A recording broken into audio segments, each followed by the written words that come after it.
నెలకి 50,000 నుండి 60,000 ఆదాయం రన్ టైలర్ యాప్లో ఆర్డర్ కంప్లీట్ చేసి పేమెంట్ పొందండి.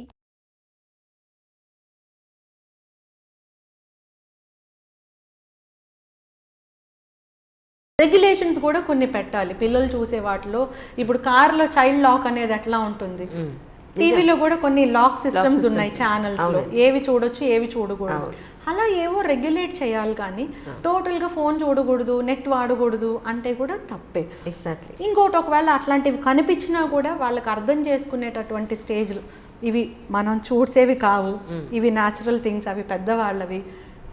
అటువంటి ఇది కష్టం. నేను అంజలి గారు నేను ఒకటే చెప్తాను, సరిత మీరు ఇలా అంటున్నారు అంత ఈజీగా అంటే చాలా కష్టం. నాకు తెలుస్తుంది as a parent, but there is no other solution better than that ఏమో అని నా feeling. You have to go in a balanced manner. అన్నీ చూస్తూనే బ్యాలెన్స్డ్గా వెళ్ళాలి. మోడర్న్ లైఫ్ స్టైల్ ఎంజాయ్ చేస్తూనే మన ట్రెడిషనల్ వాల్యూస్ని కోల్పోకూడదు. ట్రెడిషనల్ వాల్యూస్ కోల్పోకూడదు, ట్రెడిషన్లోనే ఉండాలంటే ఇంకా రోజు రోటి పచ్చడి చేయాలి అంటే నా వల్ల కాదు, నాకు అంత టైం లేదు. బాగుంటుంది నో డౌట్, అదే బాగుంటుంది, కానీ నాకు అంత టైం లేదు. నేను మిక్సీ యూజ్ చేయాల్సిందే. కాకపోతే ఏం చేయాలి, ఆ టేస్ట్ కోల్పోకూడదు. అట్లానే మోడర్న్ లైఫ్ స్టైల్ని ఎంజాయ్ చేస్తూనే, మోడర్న్గా ఉంటూనే, మోడర్న్ అవుట్లుక్తో ఉంటూనే ట్రెడిషనల్ వాల్యూస్ని కోల్పోకూడదు. Correct correct. ఇది కష్టం, అవును, కానీ తప్పదు. అవును. మా వాచ్మెన్ అమ్మాయి 10th క్లాస్ అవుతుంది మ్యామ్.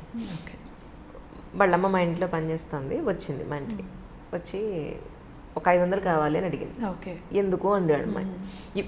మీతో ఎందుకు చెప్తున్నానంటే, నెక్స్ట్ మీరు మాట్లాడే దాంట్లో ఇది యాడ్ చేస్తే చాలామంది అమ్మాయిలకు అర్థమవుతుంది అన్న. వచ్చి అడిగితే దేనికి అని అంటే, లిప్స్టిక్ కొనుక్కోవాలి నేను. మ్యామ్ స్కూల్స్లో కూడా నేను అనుకున్నది ఏంటంటే, చాలా స్ట్రిక్ట్గా స్కూల్కి వచ్చి చదువుకునే పిల్లలు, అది ఏ డిగ్రీ అయినా సరే, ఇంటర్మీడియట్, డిగ్రీ, 10th ఏదైనా సరే, స్కూల్కి కాలేజెస్కి లిప్స్టిక్స్ వేసుకోకూడదు. లేదు కదండి అట్లా. ఏముందండి, ఎక్కడైనా ఇంటర్మీడియట్ పిల్లలు లిప్స్టిక్స్ వేసుకుంటున్నారండి.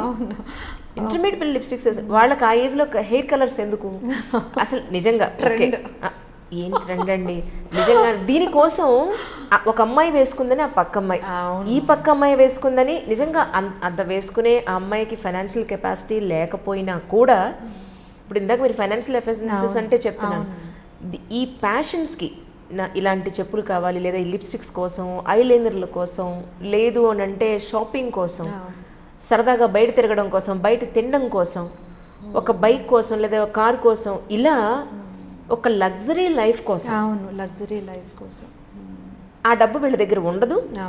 అది అవసరం, అది తీర్చుకోవాలి, ఆ లగ్జరీ తీర్చుకోవాలి, 10 మందిలో నేను కనపడాలి. అసలు నేను ఇప్పుడు ఈ అమ్మాయి ఉన్న కండిషన్కి ఆ లిప్స్టిక్ వేసుకుంటే సూట్ అవుతుందా అనేది ఆలోచించదు. ఈ అమ్మాయి ఉండేది పొరుగుడిసైనా, సింగిల్ రూమ్ అయినా, అసలు ఆ కెపాసిటీ ఉన్నా లేకపోయినా లిప్స్టిక్ వేసుకోవాలి అనుకోవడం తప్పు. ఫస్ట్ ప్రతి ఒక్క మనిషి, నేను ఎక్కడున్నాను, నా ఇంటి పరిస్థితులు ఏంటి, నేను ఎలా ఉండాలి, ఎలా ఉండకూడదు అనేది గనక అసెస్ చేసుకోగలిగితే ఇంత ఎఫెన్సెస్ ఉండవేమో అనుకుంటున్నాను మ్యామ్. నేను ఆ అమ్మాయిని అడిగాను, స్కూల్కి లిప్స్టిక్ ఎందుకే అన్నాను.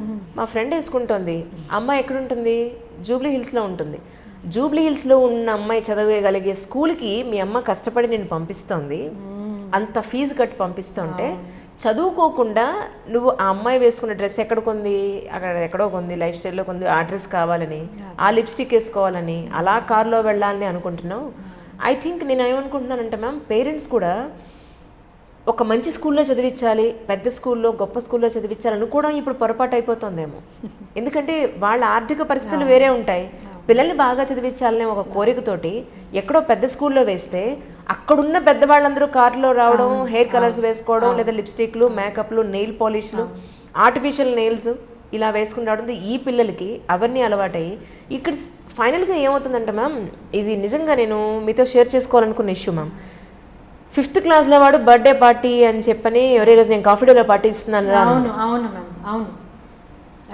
పేరెంట్స్కి ఎందుకు అలౌ చేస్తున్నారు మ్యామ్ ఇవన్నీ? బ్రాండ్ మేనియా వచ్చేసింది పిల్లలకు కూడా బాగా, లాట్ ఆఫ్ ఎక్స్పోజర్. అంతే పాకెట్ మనీ అంటున్నారు. పాకెట్ మనీ పిల్లలకి నువ్వు బాక్స్ ఇస్తున్నప్పుడు, బస్లో లేదా నువ్వు పర్సనల్ వెహికల్లో పెట్టినప్పుడు, ఇంకా డబ్బుతో నీకు పని ఏంటి అని పేరెంట్స్ ఎందుకు అడగట్లేదు అంటే అంటారు. ఇప్పుడు నాతో ఫైట్ చేస్తారు, అడిగే వాళ్ళం కూడా ఉన్నామండి. అడిగేవాళ్ళు ఉన్నప్పటికీ వాళ్ళ పిల్లలు పెట్టే ప్రెజర్కి పేరెంట్స్ తలంచుతున్నారేమో అనిపిస్తుంది మ్యామ్. అంటే ఆ పేరెంట్స్ దగ్గర వాళ్ళ వైపు నుంచి చూస్తే వాళ్ళకి తెలుస్తుంది ఆ బాధ. ఎగ్జాక్ట్లీ. నువ్వు అట్లా ఇవ్వకపోతే నేను ఇలా చేసుకుంటాను అనేటటువంటి ఇమోషనల్ బ్లాక్ మెయిల్స్ కూడా ఉన్నాయి. అందుకోసమే ఏకరూప దుస్తులు, యూనిఫామ్ అనేది వచ్చింది దాని గురించే. అవును, uniform is for that only. మనం చదువుకున్నప్పుడు ఇంజనీరింగ్ కాలేజ్కి యూనిఫామ్ లేదు, అంటే ఇంజనీరింగ్ మెడిసిన్ అప్పుడు యూనిఫామ్ లేదు. ఇప్పుడు అందరికీ యూనిఫామ్స్ వచ్చేసినాయి. మీరు చెప్పినటువంటి ఆ ఆలోచనతోటే యూనిఫామ్స్ అనేది వచ్చినాయి. ఈ నెయిల్ పాలిష్, లిప్స్టిక్ అంటే లిప్స్టిక్ వ్యతిరేకంగా మళ్ళీ ఇప్పుడు లిప్స్టిక్ లేదు, వ్యతిరేకం అని కాదండి. నేను అనేది చదువుకునే పిల్లలకి చదువు కాస్మెటిక్ ఆ లైఫ్ స్టైల్ ఉండకూడదు అనేది మీరు అంటున్నారు. I can understand. So actually నాకు తెలిసి మరికి ఈ స్కూల్లో అట్లాంటివి లేవని అనుకుంటున్నాను. They don't allow all that అని. Then I think it is a need of the hour. People should think, even educational institutions should educate like that. Exactly. ఈ లైఫ్ స్టైల్ స్టూడెంట్స్కి కరెక్ట్ కాదు. ఎగ్జాక్ట్లీ మ్యామ్, కరెక్ట్ కాదు. ఇంట్లో పెద్దాళ్ళు beauty పార్లర్కి వెళ్తున్నారు, so పిల్లలు beauty పార్లర్కి వెళ్తున్నారు. పార్లర్ తప్పు కాదు, అందుకే అంటున్నా నేను ఎక్స్ట్రీమిటీస్ డేంజర్ అంటున్నా నేను. ఎక్స్ట్రీమ్ ఆలోచనలు, ఇది తప్పు ఇది ఒప్పు అని అనలేము. మనం సెన్సిటైజ్ చేయాలి, ఏది ఏ టైంకి కరెక్ట్ అని చెప్పగలం. కానీ ఇది లిప్స్టిక్ తప్పని అనలేము. అవును అవును, నెయిల్ పాలిష్ వేసుకోవడం తప్పని అనలేము. అవును, ఎప్పుడు తప్పని అనొచ్చు? స్కూల్ ఏజ్లో అది కరెక్ట్ కాదు. దాన్ని ఇంకా ఎట్లా చెప్పొచ్చు? మీ లిప్స్ చాలా టెండర్గా ఉంటాయి కాబట్టి ఆ కాస్మెటిక్స్ మీకు కరెక్ట్ కాదు, సూట్ కాదు, పెద్ద అయిన తర్వాత సూట్ అవుతుంది, ఆ యాంగిల్లో మనం చెప్పొచ్చు. కానీ పిల్లలకి ఇది కాదు అంటే ఎవరు వినరు కూడా. వినకపోగా రివోల్ట్ అవుతారు. అవును. సో వాళ్ళ మైండ్ సెట్ కి మ్యాచ్ అయ్యేలాగే మన సెన్సిటైజేషన్ కూడా చేసుకుంటాం తప్ప ఏం లేదు. మెంటల్గా మా స్కూల్లో అయితే మ్యామ్ చూడండి, నెయిల్స్ మాకు చిన్నప్పుడు నెయిల్స్ ఉండేవి కావు. ఎవ్రీ సాటర్డే నెయిల్స్ కట్ చేయించేవాళ్ళు. సాటర్డే ప్రేయర్ అయిపోయిన తర్వాత అందరు లైన్ కట్టి నిల్చోవాలన్నమాట. Atkinson high school, I think even now it is like that only. Nails cut చేసే ప్రోగ్రామ్స్ ఉండేవి. So even now I habituated the same. అలవాటు కాలేదు నాకు. అంటే మళ్ళీ మేడం నెయిల్ పాలిష్ వేసుకోవడం తప్ప అంటే I don't have an answer, but I don't have that much time also. Exactly, answer లేదు. ప్రయారిటీ అండి, ప్రయారిటీ. Exactly, priority. ఇప్పుడు మీ వర్క్ మీద మీ ఫస్ట్ ప్రయారిటీ మీ ఫ్యామిలీ, మీ వర్క్ అయినప్పుడు నేను ఇప్పుడు బయటకు వెళ్ళాలి, నేను ఇప్పుడు నెయిల్ పాలిష్ వేసుకోవాలి, నేను లిప్స్టిక్ వేసుకోవాలి, అందంగా hair style, hair colour. Nail polish is okay, ఏ కలర్ డ్రెస్ కి ఆ కలర్ మ్యాచ్ అయ్యేవా మరి colour, black colour, brown colour, నాకు అవి చూస్తే నవ్వు వస్తుంది. మా చిన్నప్పుడు ఓన్లీ పింక్ రెడ్డే ఉండేవి. So now the trend has changed, everything became commercialised. దానికి ఒక పెద్ద ఇండస్ట్రీ, ఆ ఇండస్ట్రీ కూడా ఇలాంటి పిల్లల సైకాలజీ మీదే బతుకుతూ ఉంటుంది. సో కొత్త రెవల్యూషన్స్, కొత్త ఇండస్ట్రీ, ఆల్ బికేమ్ కమర్షియలైజ్డ్. ఇందులో స్టాప్ చేయాలంటే ఓన్లీ థింగ్ ఈజ్ థింకింగ్ ప్రాసెస్లో చేంజ్ తీసుకురావడం తప్ప ఏమీ లేదు. అందుకే మాటికి నేను చెప్పేది ఏమంటే సెన్సిటైజేషన్. ఏ వయసులో ఏం చేయాలో అది చేయాలి అంతే. ఇది చేయకూడదు ఇది చెయ్యాలి అని చెప్పడానికి లేదు. అవును అవును, ఎప్పుడు ఏది చేయాలి ఎప్పుడు ఏది చేయకూడదు అనేది మాత్రమే మనం చెప్పగలం. అందుకే ఇవి కాకుండా మనం ఏమైనా చెప్పామో వేస్ట్, అది అంతే. అసలు వినట్లేదండి. దానికన్నా మనం మాట్లాడకపోవడమే మంచిది. ఎందుకంటే చిన్నపిల్లలు కూడా ఒక్కొక్కసారి మాకు చెప్తూ ఉంటారు, మేడం మీకు తెలీదా అనేస్తుంది ఒక పాప అయితే. చాలా బోల్డ్ స్టేట్మెంట్స్ ఇస్తారు ma'am. I don't know whether I can tell before the media or not. One shocking statement which I heard as a police officer was, should I reveal it? అయ్యో please. అమ్మాయి maybe she studying intermediate అమ్మా, మెడిసిన్కి prepare అవుతుంది, ఏదో ఒక counselling. ఇప్పుడు ఆ concept అది కూడా నేను చెప్పను, ఆ స్టోరీ కూడా చెప్పను. She gave me a shocking statement.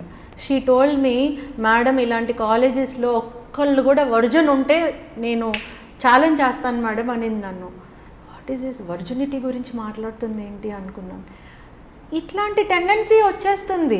ఇప్పుడు దాని గురించి డిస్కషన్ చేస్తే అదొక పెద్ద విప్లవం అయిపోతుంది, అదొక డిఫరెంట్ వేకి తీసుకెళ్ళిపోతుంది. మీడియా కూడా డిఫరెంట్ వేకి తీసుకెళ్ళిపోతుంది, ఆ చర్చ డిఫరెంట్ వేకి వెళ్ళిపోతుంది.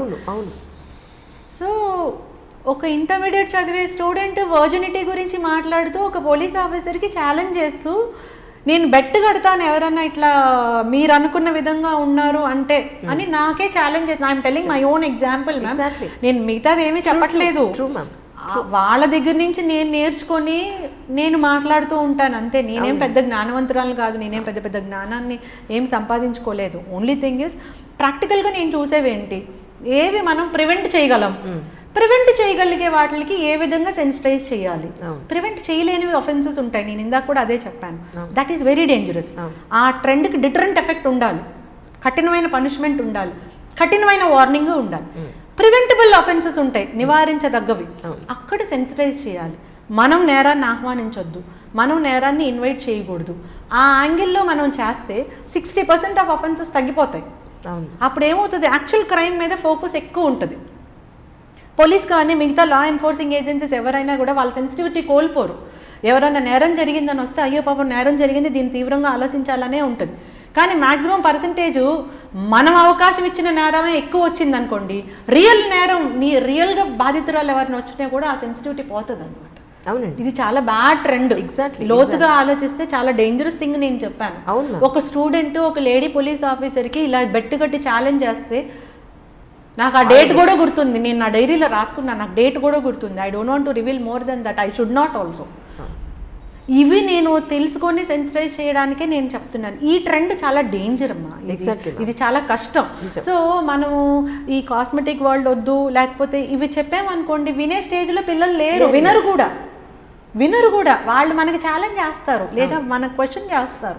మేము ఇప్పుడు పుట్టాము, నువ్వు 80s ముందు పుట్టాల్సింది, ఇంకాను ఇప్పుడు నీకు అర్థం కావట్లేదు, అది నీకు తెలియట్లేదు, నువ్వు నా మైండ్ సెట్కి మ్యాచ్ కావు అనేస్తారు. మనం ఏ లోపల ఏ ఆలోచనతో ఆ మాట అంటున్నాము అనేది అర్థం చేసుకునే అంత మెచ్యూరిటీ పాపం అంత వయసు వాళ్ళకు లేదు.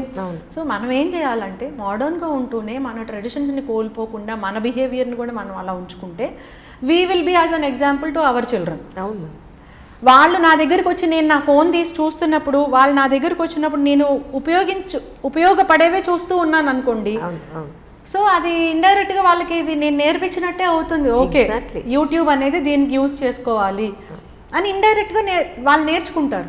అలా కాకుండా నేను చూసేవి వేరేలాగుండే పిల్లలకి ఇవి చూడకూడదు అంటే నువ్వేం చేస్తున్నావు అని అడిగేస్తారు. ఒకవేళ అడిగే ధైర్యం లేకపోయినా లోపల వాళ్ళన్నా అనుకుంటారు. అడిగేస్తున్నారు మ్యామ్, నా 50% పిల్లలు మొహం మీద అడుగుతున్నారు. Children are more knowledgeable than us అమ్మా. ఇంకోటి ఏంటంటే we have to respect them also. ఇంతకుముందు పిల్లలు అంటే ఒక దెబ్బ కొట్టడము, లేకపోతే ఇలా కొట్టడం అవన్నీ ఉండేవి. Now they have their own rights, child rights. నువ్వు నన్ను తిడుతున్నావు, నువ్వు నన్ను కొడుతున్నావు. మీకు తెలుసా US లో అయితే ఈ పాటు మీద జైల్లో వేశారు మన అమ్మాయిని. నేను ఆ యాంగిల్లోనే చెప్తున్నాను we have to respect their rights. They are more matured than us. నేనైతే అనుకుంటున్నాను దే ఆర్ మోర్ మెచ్యూర్డ్. ఇప్పుడున్న 8th స్టాండర్డ్ 9th స్టాండర్డ్ అమ్మాయిలతో మాట్లాడితే అరే నేను ఎక్కడున్నాను అని మనం ఆలోచించుకోవాల్సినటువంటి పరిస్థితి ఉంది. అమాయకంగా ఉండాలో అనిపిస్తుంది. అమాయకంగా అనుకోవాలో ఇగ్నరెంట్గా అనుకోవాలో నాకు తెలియదు, పదాలను మనమే వెతుక్కోవాలి. లేదంటే that ignorance was a bliss అని కూడా అనుకోవచ్చు. ఆ అమాయకత్వమేమో మనకు మంచిదేమో అని కూడా అనుకోవచ్చు. నిజంగా